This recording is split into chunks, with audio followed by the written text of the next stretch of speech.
Hello students, ইলেকট্রোস্ট্যাটিক্সের 11তম ক্লাসে আমি গত ক্লাসে শেখা গাউসের উপপাদ্যের যে সমস্ত গাণিতিক প্রয়োগগুলো বইতে দেওয়া আছে সেগুলো প্রত্যেকটির প্রমাণ আজকে করে দেখাবো। এই প্রত্যেকটি প্রমাণ উচ্চ মাধ্যমিক বা বোর্ডের বিভিন্ন যে পরীক্ষাগুলো হয় তাতে অবশ্যই আসে। তো তোমরা পুরো ভিডিওটি অবশ্যই দেখবে এবং যে সমস্ত প্রমাণগুলো শিখবে সেগুলো খাতায় লিখে রাখবে। আমার মনে হয় তোমরা এর দ্বারা অনেক বেশি উপকৃত হবে।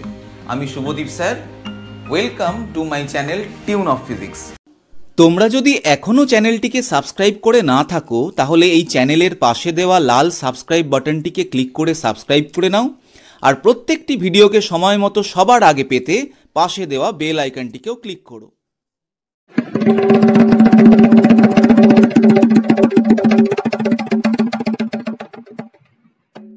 আজকে আমরা যে বিষয়টি শিখতে চলেছি তাকে এক কথায় বললে হয় বিভিন্ন ধরনের প্রতিসম আধান বন্টনের জন্য তড়িৎ ক্ষেত্রের কোনো বিন্দুতে তড়িৎ ক্ষেত্র প্রাবল্য নির্ণয়। প্রতিসম আধান বন্টন বলতে আমি বলছি যে সমস্ত শেপগুলোকে আমরা চিনি সিমেট্রিক্যাল হয়, যেমন গোলক, সিলিন্ডার, স্ট্রেট লাইন বা প্লেন, এদের জন্য যদি কোনো তড়িৎ ক্ষেত্রের সৃষ্টি হয় সেই তড়িৎ ক্ষেত্রের মধ্যে কোনো বিন্দুতে তড়িৎ ক্ষেত্র প্রাবল্য নির্ণয় করব। ইম্পর্টেন্ট পয়েন্টস, এই কালামের মধ্যে আজকে আমরা যা যা শিখবো সেগুলোকে প্রত্যেকটির ইম্পর্টেন্ট পয়েন্টগুলোকে পয়েন্ট করে রাখো। তোমরাও তোমাদের খাতায় এরকম একটা কলাম করে রাখো, যাতে তোমাদের যে সমস্ত পয়েন্টগুলো শিখবে সেগুলোকে এখানটায় লিখে রাখলে পরবর্তীকালে তোমাদের গাণিতিক সমস্যাগুলো সমাধান করতে অনেক সুবিধা হবে। তো আমি ফার্স্ট পয়েন্টে লিখছি গাউসের সূত্রটাকেই, গাউসেস ল।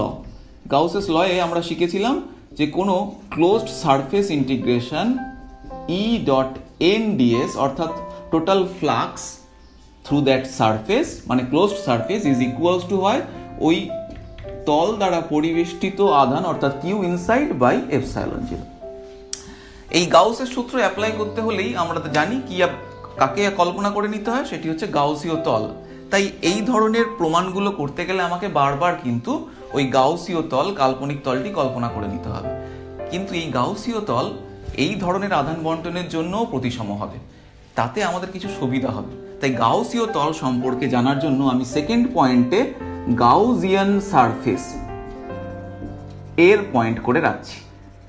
তাহলে গাউসীয় তল সম্পর্কে একটু বুঝে নিই। যখন কোনো তড়িৎ ক্ষেত্রের মধ্যে কোনো বিন্দুতে তড়িৎ ক্ষেত্র প্রাবল্য নির্ণয় করতে হয় তখন ওই বিন্দুটাকে নিয়ে এই গাউসীয় তল কল্পনা করা হয় এবং আধানের চারপাশে করা হয়। তো এখন এই ধরনের আধান বন্টনের জন্য যে গাউসীয় তলগুলো হবে সেগুলো একটু আগে বললাম প্রতিসম হবে। কিন্তু প্রতিসমটা কিরকম ধরনের হবে? এরকম হবে, আমাদের খেয়াল রাখতে হবে ওই গাউসীয় তলটির শেপ এমন হবে যাতে ইলেকট্রিক ফিল্ড হয় তার পারপেন্ডিকুলার হবে, যেমন এটাই দেখো ইলেকট্রিক ফিল্ডের ডিরেকশন গাউসীয় তলটির পারপেন্ডিকুলার। এখানে কিন্তু আমি ক্লোজড ধরিনি, এখানে একটা প্লেন একটা সারফেস ধরেছি। আমরা ওই অ্যাপ্লিকেশনের সময় বদ্ধ ধরবো, কিন্তু এখন এমনি বোঝানোর জন্য আমি বলছি এটা একটা সারফেস যার মান এস, এই ইলেকট্রিক ফিল্ডটা এস এর সঙ্গে পারপেন্ডিকুলার। তাহলে E is perpendicular to surface. এখন এই সারফেসও তো একটি ভেক্টর, তাহলে তার ডিরেকশন কোন দিকে? তার ডিরেকশন এদিকে। তাহলে এটার মানে কিন্তু তোমরা মনে রাখবে, এটার মানে হয় E is parallel to the n vector of surface. মানে যখন বলা হবে যে ইলেকট্রিক ফিল্ড কোনো তলের সঙ্গে উলম্ব, তার মানে বোঝানো হচ্ছে যে এই তলের যে উলম্ব ভেক্টরটি থাকে তার সঙ্গে ইলেকট্রিক ফিল্ডটি প্যারালাল। আর এটা যদি হয় তাহলে এই গাউসীয় সূত্রটাই এর জন্য কি হয়ে যাবে? এর জন্য হয়ে যাবে E ds cos 0 degree q inside by epsilon zero. তার মানে এটাই ইন্টিগ্রেশনটা হয়ে গেল শুধুমাত্র E ds q inside by epsilon zero. আরেকটা হতে পারে, সেটা হচ্ছে এই তলটা নিলাম এবং ইলেকট্রিক ফিল্ড এই তলের সঙ্গে ট্যানজেনশিয়াল। তো ট্যানজেনশিয়াল হওয়ার মানে এন এর ডিরেকশন যেহেতু এদিকে, তাহলে এদের মধ্যেকার কোণ 90 ডিগ্রি। তাহলে গাউস এটাকে যদি আমরা লিখি তাহলে কি হবে? E is tangential to surface. এর মানে এন ভেক্টরটার সঙ্গে ই, তাহলে E is perpendicular to n vector. তা এই তাহলে গাউসের সূত্রটাকে অ্যাপ্লাই করলে এটা কি হয়ে যাবে? E ds cos 90 degree equals to Q inside by epsilon zero. এখন cos 90 হলে এটা জিরো হওয়ায় এর ভ্যালু জিরো হবে। তাহলে আমরা আজকের এই আধান বন্টনের জন্য যে সমস্ত গাউসীয় তলগুলোকে কল্পনা করে নেব তাদের শেপ এমন হবে যে তাদের বিভিন্ন বিন্দুতে তড়িৎ ক্ষেত্র প্রাবল্যের অভিমুখ হয় ওই তলের সঙ্গে পারপেন্ডিকুলার হবে, না হয় ট্যানজেনশিয়াল হবে, এছাড়া আর কিছু হবে না। আর থার্ড পয়েন্ট যাকে আমি কল্পনা করব সে যে এই গাউসীয় তলটি এমন নেব যে তার বিভিন্ন পার্টে তড়িৎ ক্ষেত্র প্রাবল্যের মান ধ্রুবক হবে। এই বিভিন্ন পার্ট বলতে কি বলছি, এই ধরো একটা আমি গাউসীয় তল নিলাম, এটা একটা কাল্পনিক গাউসীয় তল হতে পারে। আমি এটাকে এরকম টাইপের নেব না, আমি তো বলেইছি প্রতিসম আধান বন্টনের জন্য গাউসীয় তলটিও প্রতিসমই হবে। তো আমি পার্টে ইলেকট্রিক ফিল্ড কনস্ট্যান্ট হবে বলতে বলছি যে ধরলাম এইটা এই গাউসীয় তলের একটা পার্ট, যেখানে বুঝতে পারছি যে এই পার্টের সঙ্গে এই পার্টের মিল নেই, তাহলে এই পার্টটায় ইলেকট্রিক ফিল্ডের মান যা হবে সেটা সব জায়গায় সমান হবে, দিকেও সমান হবে, মানেও সমান হবে। ঠিক একই রকম ভাবে এই পার্টটায় ইলেকট্রিক ফিল্ডের মান সমস্ত জায়গায় সমান হবে। তো এই দুটো এই যে পয়েন্টগুলো শিখলাম, এটা এটা এবং এই পয়েন্টটাকেই আমরা এই বিভিন্ন রকম আধান বন্টনের জন্য বারবার অ্যাপ্লাই করব, নিয়ে সলভ করব অনায়াসে। একটু আগেই গাউসীয় তল সম্পর্কে যে সে পয়েন্টগুলো আমরা পেলাম তাকে 1 2 3 করে আমি এই গাউসীয় সারফেসের মধ্যে ইম্পর্টেন্ট পয়েন্টসের আন্ডারে রাখছি। যেমন ফার্স্ট পয়েন্টটা বলছি যে E is perpendicular to surface হলে ই ডট ডিএস এর এই ফর্মুলাটাই হয়ে যায় E DS equals to Q inside by epsilon zero. Second, E tangential to surface হলে এই ই ডিএস যেটা আছে formula E dot DS equals to Q inside by epsilon zero, এটাই পুরোটাই জিরো হয়ে যায়। আর থার্ড যে পয়েন্টটা শিখলাম সেটা হচ্ছে E is constant at every part on Gaussian surface.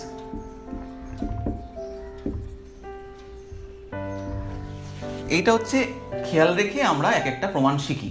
দেখো প্রথমটা আমি শিখছি কোনো বিন্দু আধানের জন্য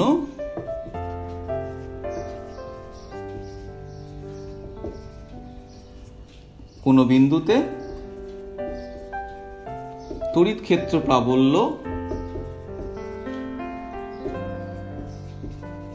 নির্ণয়। এই বিষয়টাকে পরীক্ষায় আবার কুলম্বের সূত্রে প্রমাণ দিয়েও আসে, কারণ এর যে প্রমাণটা আর কুলম্বের সূত্রের প্রমাণ একই রকম, একটু বড়, তাই এটাকে আমি লিখে রাখলাম কুলম্বস ল প্রুফ। তা আমি করলাম কি, একটি বিন্দু আধানকে নিলাম, ধরলাম এটি বিন্দু আধান যার মান প্লাস কিউ। তাহলে এই প্লাস কিউ বিন্দু আধান তার চারপাশেই একটি তড়িৎ ক্ষেত্রের সৃষ্টি করে রাখবে এবং তার বহির্মুখী। এবার এই তড়িৎ ক্ষেত্রের মধ্যে এই আধান থেকে ধরলাম আর দূরত্বে, এই দূরত্বটার নাম বললাম আর, এই পয়েন্টে তড়িৎ ক্ষেত্র প্রাবল্য নির্ণয় করতে হবে। তাহলে এই পি পয়েন্টটাকে নিয়ে আমি একটি গাউসীয় তল কল্পনা করব এবং গাউসীয় তলটি এরকম হলেই সবচেয়ে বেশি সুবিধা, কারণ আমরা যে পয়েন্টগুলো শিখেছি তাকে তো মেনটেন করতে হবে। তাহলে দেখো ইলেকট্রিক ফিল্ড এই গাউসীয় তলের সঙ্গে কি হচ্ছে, পারপেন্ডিকুলার হচ্ছে, তাহলে ফার্স্ট এরটাই হচ্ছে। তাহলে আমরা গাউসীয় সূত্রকে যদি অ্যাপ্লাই করি এই সমস্ত জায়গায় এই পুরো সারফেসের জন্য, তাহলেই আমরা এর প্রমাণটি পেয়ে যাব। তার জন্য আমি করলাম কি না, এই পি পয়েন্টে আমি একটা ছোট ক্ষেত্রফল কল্পনা করলাম যার মান বললাম ডিএস, এবং এর অভিমুখ কোন দিকে হবে, এন ক্যাপ ভেক্টরের অভিমুখ ইলেকট্রিক ফিল্ডের দিকেই হবে।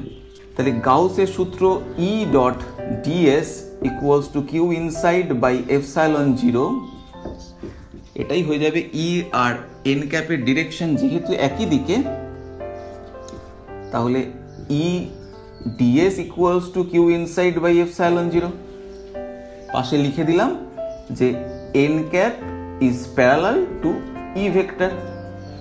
এবার এই পুরো সারফেস জুড়ে সমস্ত জায়গায় এই আর দূরত্বটি ধ্রুবক থাকায় ই এর মান সব জায়গায় সমান হবে, ফলে ই এর মান সমান হওয়ায় ই কনস্ট্যান্ট হয়ে এই ইন্টিগ্রেশনের বাইরে বেরিয়ে আসবে, এইটাও একটা বলেছিলাম পয়েন্টে। তাহলে ইন্টিগ্রেশনের বাইরে বেরোলে ইন্টিগ্রেশনটা শুধুমাত্র ডিএস এর ওপর থাকবে, Q inside by epsilon zero. যেহেতু এটা আর ব্যাসার্ধের একটি গোলক, তাহলে এর পৃষ্ঠতলের ক্ষেত্রফল হবে E into 4 pi R square Q inside by epsilon zero. তাহলে এখান থেকে হবে E equals to 1/4 pi epsilon zero Q inside by R square. এখন কিউ ইনসাইডটাই হচ্ছে এখানে প্লাস কিউ, তাহলে আমরা কিউ ইনসাইডকে চেঞ্জ করে প্লাস কিউ লিখে দিলাম। তাহলে ইলেকট্রিক ফিল্ডের সমীকরণটি হলো এটা। এই সমীকরণটি আগেও আমরা শিখেছি, তড়িৎ ক্ষেত্র চ্যাপ্টার যখন আমি ক্লাসটা করিয়েছিলাম সেখানে দেখেছিলাম যে একটি কিউ আধানের জন্য তার থেকে আর দূরত্বে কোনো বিন্দুতে তড়িৎ ক্ষেত্র প্রাবল্যের ফর্মুলাটি এটাই হয়। তো এবার যদি বলা হয় এই কুলম্বের সূত্রে এখান থেকে প্রমাণ করো, তাহলে তোমরা কি করবে, ধরলাম একটি Q0 টেস্ট চার্জকে নিলাম এবং তাকে এই পি পয়েন্টে এনে বসালাম। তাহলে তার উপর প্রযুক্ত তড়িৎ বল Fe equals to Q0 into ওই পয়েন্টের তড়িৎ ক্ষেত্র প্রাবল্য, এটা আমরা আগে শিখেছি। এবার ই এর মানটা এখান থেকে যেটা পেলাম সেটা বসিয়ে দিলে Q0 into 1/4 pi epsilon zero Q by R square, তাহলে হয়ে গেল 1/4 pi epsilon zero Q0 by R square. আর এটাই তো কুলম্বের সূত্র, কারণ কুলম্বের সূত্রতে আমরা কি শিখেছিলাম যে এরকম ধরলাম দুটি আধান Q1 Q2 আছে যারা পরস্পরের থেকে আর দূরত্বে আছে, তাহলে তাদের মধ্যেকার ক্রিয়াশীল তড়িৎ বল সেটি হয়ে যাবে 1/4 pi epsilon zero Q1 Q2 by R square এবং আর ক্যাপ, অর্থাৎ তাদের রৈখিকভাবে এরকম হবে। ঠিক এখানেও তাই বেরোলো, তাই এইখানেও আর ভেক্টর দিয়ে আমরা এই কুলম্বের সূত্রে প্রমাণ করে দিলাম। তাহলে যদি পরীক্ষায় আসে যে কোনো বিন্দু আধানের জন্য কোনো বিন্দুতে তড়িৎ ক্ষেত্র প্রাবল্যের রাশিমালাটি নির্ণয় করো, তাহলে তোমরা এই এতদূর পর্যন্ত করবে, তাতেই হয়ে যাবে। কিন্তু যদি পরীক্ষায় আসে যে গাউসের সূত্রকে ব্যবহার করে কুলম্বের সূত্র প্রতিষ্ঠা করো, তাহলে এই পার্টটা পুরো করবে এরকম ভাবে করে, তারপর ওই পয়েন্টে পি পয়েন্টে একটি Q0 আধানকে এনে এই যে তড়িৎ বলের রাশিমালা নির্ণয় করলাম সেটি পর্যন্ত লিখে লাস্টে কুলম্বের সূত্র কি বলেছিল সেটাকে লিখে দুটোর মধ্যে প্রুফ করে দেখিয়ে দেবে। এই হচ্ছে আজকের আমাদের প্রথম পার্ট ছিল। আমাদের দ্বিতীয় প্রমাণটি হলো কোনো আহিত ঋজু পরিবাহীর জন্য তড়িৎ ক্ষেত্র প্রাবল্য নির্ণয়। ঋজু পরিবাহী বলতে বোঝাচ্ছে যে একটা স্ট্রেট ওয়্যার যার মধ্যে চার্জ আছে, ধরলাম কিউ পরিমাণ চার্জ আছে এবং দৈর্ঘ্য হচ্ছে এর এল, এবং এর জন্য কোনো বিন্দুতে তড়িৎ ক্ষেত্র প্রাবল্য আমরা নির্ণয় করতে চাইছি, পি পয়েন্ট এটা, এর থেকে স্মল আর দূরত্বে। এখন বইতে দেখবে এটা অসীম দৈর্ঘ্যে ঋজু পরিবাহী বলা থাকে। অসীম দৈর্ঘ্য কেন বলা আছে, এর মানে হচ্ছে এই তারটার দৈর্ঘ্য অর্থাৎ এল এত বেশি এই আর এর থেকে যে তাকে অসীম দৈর্ঘ্য বলা হচ্ছে। তো যে পয়েন্টে তড়িৎ ক্ষেত্র প্রাবল্য নির্ণয় করতে হবে সেই পয়েন্টটাকে নিয়ে একটা গাউসীয় তল কল্পনা করলাম। এবার এই গাউসীয় তলটাও দেখতে হলো চোঙাকার, প্রতিসম শেপ এটাও। এই চোঙাকার হওয়ায় এর তিনটে তল হলো S1, S2 আর S3। কারণ এটা যদি স্ফিয়ার হতো তাহলে আমরা বলতাম যে একটাই তল, কিন্তু চোঙাকার হওয়ায় তিন রকমের গাউসীয় তল আছে। তো এই তিন রকমের গাউসীয় তলের মধ্যে দিয়ে তড়িৎ ক্ষেত্র প্রাবল্যের অভিমুখ কেমন হবে যদি একটু ক্যালকুলেশন করি, তাহলে দেখতে পাচ্ছি এর জন্য তড়িৎ ক্ষেত্র প্রাবল্য এদিকেই হবে, এর জন্য এদিকে হবে, এর জন্য এদিকে হবে। কিন্তু এবার খেয়াল করে দেখো যে এই তড়িৎ ক্ষেত্র প্রাবল্যের যে অভিমুখগুলো এই বিভিন্ন তলের সঙ্গে কিরকম কিরকম ভাবে আছে। যেমন S1 আর S3 তলের স্পর্শক ভাবে আছে, তার ফলে কি লিখতে পারি যে ইলেকট্রিক ফিল্ডের direction is tangential to S1 and S3। তার মানে এখান থেকে শেখা ট্যানজেনশিয়াল যদি হয় তাহলে এর জন্য তড়িৎ ফ্লাক্স কি হবে, শূন্য হবে।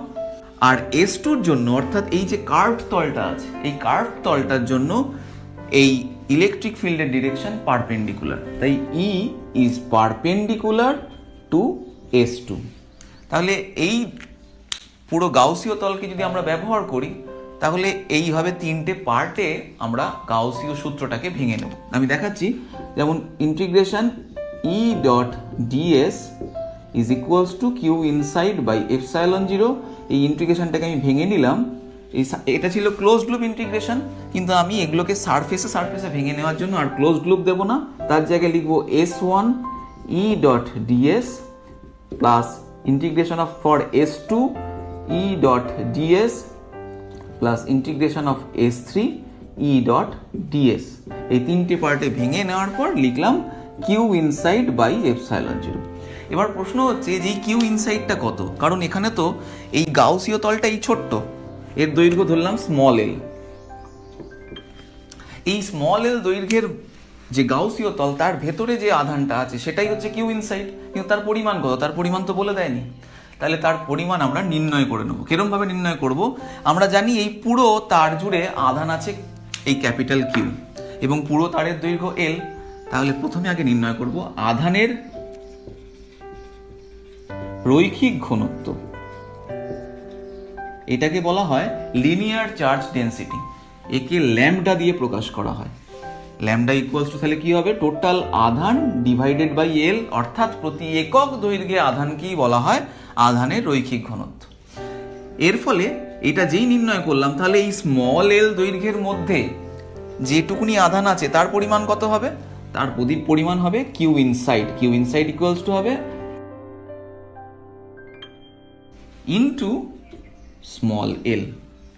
তাহলে এটাই হবে কিউ ইনসাইড। তো কিউ ইনসাইডের মধ্যে এই মানটাকে বসিয়ে দিয়ে এবার কিন্তু ক্যালকুলেশন করতে যাই। এবার দেখো S1 আর S3 জন্য যেহেতু ট্যানজেনশিয়াল, তাই এখান থেকে শেখা পদ্ধতি অনুযায়ী এগুলোকে জিরো হবে। তাহলে এই দুটো পার্ট জিরো হচ্ছে, ভ্যালু হচ্ছে শুধুমাত্র এইটুকুনির জন্য, এবং পারপেন্ডিকুলার হওয়ায় তার জায়গায় আমি এরকম লিখতে পারি। তাহলে পুরো ইকুয়েশনটাকে যদি আমি লিখি, তাহলে এটাকে মুছে দিচ্ছি, তাহলে এটাই হয়ে যাবে integration S2 E ds equals to Q ইনসাইডের জায়গায় লিখলাম lambda into small L by epsilon zero, কারণ ল্যামডা মানে হচ্ছে রৈখিক আধান ঘনত্ব আর কিউ ইনসাইড মানে হচ্ছে ল্যামডা ইন্টু স্মল এল, অর্থাৎ গাউসীয় তলটির দৈর্ঘ্য। এইটার ওপর ইন্টিগ্রেশন করলে দেখো এই পুরো তল জুড়ে ইলেকট্রিক ফিল্ডের মান সব জায়গায় সমান। কেন সমান? কারণ এই তলটা তারের রেসপেক্টে সমস্ত জায়গা একই দূরত্বে আছে, এই আর দূরত্ব। তাহলে ইলেকট্রিক ফিল্ডের মান সমান হওয়ায় এটাকে আমি বাইরে নিয়ে চলে আসতে পারি। ফলে ইন্টিগ্রেশনটা হবে কেবলমাত্র S2 তলের ওপর। আর S2 তল অর্থাৎ এই যে কার্ভ সারফেস চোঙের, তার ক্ষেত্রফল কি হয়? তার পরিধি ইন্টু দৈর্ঘ্য। ই ইন্টু পরিধি হচ্ছে যেহেতু আর ব্যাসার্ধ, তাই 2 পাই আর, আর দৈর্ঘ্য আমি বলেছি এল, তাহলে 2 পাই আর ইন্টু এল। এটাই হবে এই কার্ভ S2 সারফেসের ক্ষেত্রফল equals to lambda l by epsilon zero. তাহলে ই হয়ে গেল, এইখানে এল গুলো কেটে গিয়ে এখানে 1 by 2 pi epsilon zero lambda by R. এটি হচ্ছে এই ঋজু পরিবাহীর জন্য আর দূরত্বে কোনো পয়েন্টে তড়িৎ ক্ষেত্র প্রাবল্যের মান। ক্লাস 12 ফিজিক্সের প্রতিটি গুরুত্বপূর্ণ অধ্যায় ও তার গাণিতিক সমস্যাগুলির সমাধান করার পদ্ধতি আমি এই চ্যানেলের মাধ্যমে প্রত্যেক বুধবার ও রবিবার তোমাদের জন্য আপলোড করব। তোমরা নতুন নতুন বিষয় সহজে বুঝতে অবশ্যই চ্যানেলটিকে সাবস্ক্রাইব করো। তোমাদের কেমন লাগছে এই ক্লাসগুলো জানাতে নিচে কমেন্ট বক্সে অবশ্যই কমেন্ট করে জানিও।